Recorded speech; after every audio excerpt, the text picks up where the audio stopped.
Hello my dear students, welcome to तरंस classes. और आज आपके लिए लेकर आया हूँ क्लास 10th की बुक फर्स्ट फ्लाइट का chapter number 7 glimpses of India और उसी की पार्ट 1 यानी अ बेकर फ्रॉम गोवा के कुछ बड़े इंपॉर्टेंट मल्टीपल चॉइस क्वेश्चंस आपके साथ डिस्कस करने वाला हूँ मैं। तो look at the very first question here. आपको बताना है what is the baker called in Goa. Goa में बेकर को किस नाम से पुकारा जाता है? ब्रदर, भैया, पेडर या फिर पोडर।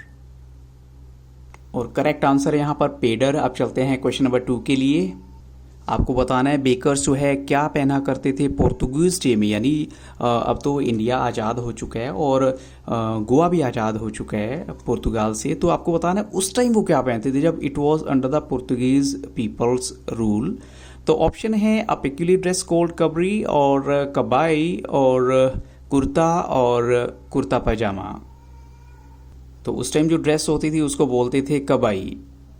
क्वेश्चन नंबर 3 में आपको बताना है what did the bakers wear when the author was young. Baker क्या पहनता था या पहनते थे जब वो ऑथर यंग था, छोटा था? तो ऑप्शन है a new dress called safari suit, a new dress of coat pant और wore a shirt and trousers which were shorter than full length ones and longer than half pants, और धोती कुर्ता।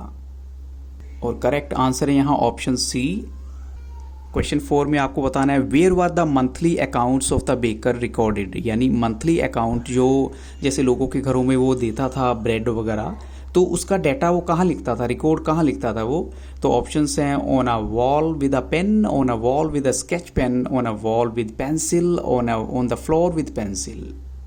तो वो ये सारा रिकॉर्ड लिखता था दीवार के ऊपर पेंसिल के साथ।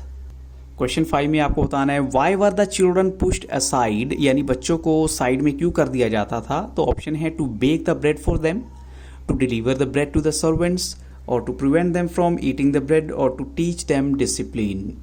और करेक्ट आंसर है यहाँ पर ऑप्शन बी। अब चलते हैं क्वेश्चन नंबर 6 के लिए। What was there in the basket. Basket में क्या था बेकर की? तो ऑप्शन है fruits for all, bangles for elders and loaves for the children, और loaves for the elders and bangles for the children, और काइट्स फॉर ऑल। और correct answer है यहाँ ऑप्शन सी।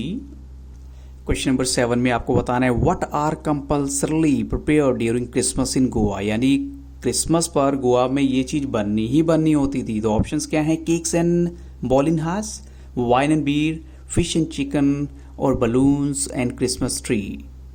और करेक्ट आंसर है केक्स एंड बॉलिनहास। Question number 8 में आप बताइए why is a baker necessary in a village, यानी एक विलेज के अंदर बेकर का होना क्यों जरूरी है? तो to celebrate Christmas, to prepare wine during festivals, to bake different kinds of breads during special occasions, और टू डांस ड्यूरिंग फेस्टिवल्स। और करेक्ट आंसर है यहाँ ऑप्शन सी। अब चलते हैं क्वेश्चन नंबर 9 के लिए। सेलिब्रेशन मील्स मीन, आपको सेलिब्रेशन मील का मतलब बताना है। बॉलिनहास, केक, फेस्टिवल और फीस्ट। और करेक्ट आंसर है यहाँ पर फीस्ट। और क्वेश्चन नंबर 10 में देखिए why did the baker and his family never starve. आपको कैसे लगता है कि उनकी परिवार जो है कभी भूखा नहीं रहा होगा? तो look at the options here. First option है बिकॉज दे वर रिलीजियस, और Christ bless them for serving them, और because they cheated people during festivals, और because baking was a profitable profession. और करेक्ट आंसर है यहाँ option D. तो बच्चों इन्हीं क्वेश्चंस के साथ इस वीडियो को यहाँ स्टॉप करूंगा। So thank you really very much for watching तरंस classes and have very nice day.